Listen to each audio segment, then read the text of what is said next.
দেশে ও বিদেশে যে যেখান থেকে দেখছেন সকলকে জানাই আন্তরিক মুবারকবাদ ও সালাম। আসসালামু আলাইকুম ওয়া রাহমাতুল্লাহি ওয়া বারাকাতুহু। আশা করি ভালো আছেন। আমি আলহামদুলিল্লাহ আপনাদের মেহেরবানিতে ভালো আছি। আজ আমি আপনাদের সামনে উপস্থিত হয়েছি লাইলাতুল কদর সম্পর্কে কয়েকটি মূল্যবান কথা বলার জন্যে। লাইলাতুল কদরে আমরা যদি ইবাদত বন্দেগী করি তাহলে এই সম্পর্কে আল্লাহ রাব্বুল আলামিন বলেছেন, লাইলাতুল কদরি খায়রুম মিন আলফি শাহর। লাইলাতুল কদর হলো হাজার মাসের চেয়ে উত্তম। তো এই 1000 মাসে 83 বৎসর 4 মাস এবাদত বন্দিগি করলে যে সওয়াবটুকুন হবে সেই সওয়াবটুকুন আল্লাহ পাক তার আমল নামার মধ্যে দান করবেন। তারই সাথে সাথে আমরা এই লাইলাতুল কদরের সম্পর্কে কোথায় আমরা কখন লাইলাতুল কদরটা পাবো, আল্লাহ রসুল সাল্লাল্লাহু আলাইহি সাল্লাম বলেছেন, মাহে রমজানুল মুবারকের শেষ 10 দিন বেজুর রাত্রিতে তালাশ করো।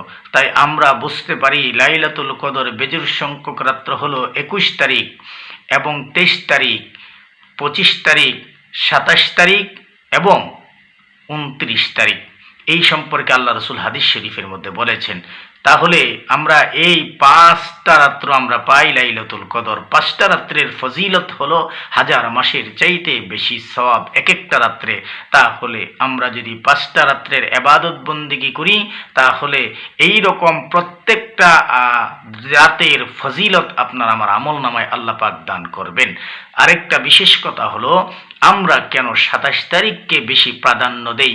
কারণ হলো মুহাদ্দিসিনে কেরামগণ এবং মুফাসসিরিনে কেরামগণ এই 27 তারিখের কথা বলেছেন যে অধিকাংশ মুহাদ্দিসিনে কেরাম এবং অধিকাংশ মুফাসসিরিনে কেরামগণ বলেন যে লাইলাতুল কদরটা 27 তারিখের হওয়ারই সম্ভাবনা বেশি।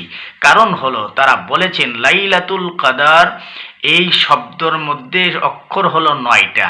তাহলে এই সূরাতুল কদরের মধ্যে 3 বার এসেছে।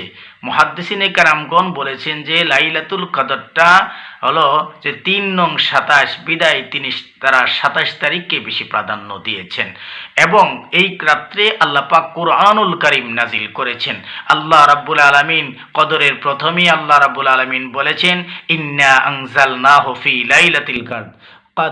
অপর একটা আয়াতের মধ্যে আল্লাহ রাব্বুল আলামিন বলেছেন, শাহরু রমাদান আল্লাযী উনজিলা ফীহিল কুরআন। আল্লাহ এই মাসেই আল্লাহ রাব্বুল আলামিন রমজানের মাসেই আল্লাহ পাক কুরআনে কারীম নাজিল করেছেন। আর আল্লাহ পাক লাইলাতুল কদরে নাজিল করেছেন। কদরের মধ্যে আল্লাহ প্রথম আয়াতে আল্লাহ পাক বলেছেন।